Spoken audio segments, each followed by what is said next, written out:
অলস মৌমাছি ছিল। সে সারাদিন বসে বসে শুধু জমানো মধু খেত।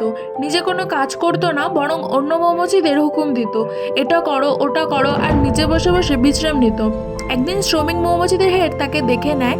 সে তাকে কড়া করে বলে, আজকের মধ্যেই তোমাকে একটা মৌচাকের ঘর বানাতে হবে, না পারলে তোমাকে এই মৌচাক থেকে একদম বের করে দেওয়া হবে। ভয়ে সে সঙ্গে সঙ্গে কাজ করতে শুরু করে। ঠিক তখনই সব শ্রমিক মৌমাছির দল মিলে মধু সংগ্রহ করতে চলে যায়।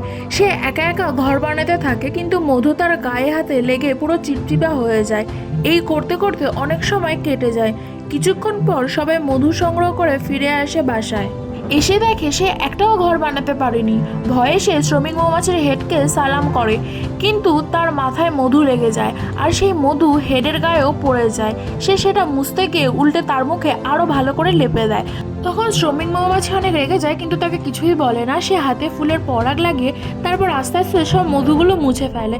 তখন নতুন মৌমাছিটি বুঝতে পারে যে আসলে হাতে ফুলের পরাগ লাগিয়ে তারপরে মধুতে হাত দিতে হয়, খালি হাতে নিলে চিপচিপা হয়ে যায়। এটা দেখার পরে কুড়ে মৌমাছিটি হাতে পরাগ লাগিয়ে আবার ঘর বানানোর চেষ্টা করে, কিন্তু তাতেও কাজ হয় না, মধু গলে গলে পড়ে যায়। তারপর সে কাঠির সাহায্যে বানাতে চেষ্টা করে। ঠিক তখনই সে দেখে একজন শ্রমিক মৌমাছি ডানা দিয়ে বাতাস করে মধু শুকিয়ে আস্তে আস্তে করে ঘর বানাচ্ছে। তখন সে আসল কৌশলটা বুঝতে পারে। সে মধু একটু একটু করে জমায়, তারপর ডানা দিয়ে বাতাস করে মধুগুলো শুকায়। এভাবে ধৈর্য ধরে অবশেষে একটা ঘর বানাতে সফল হয়।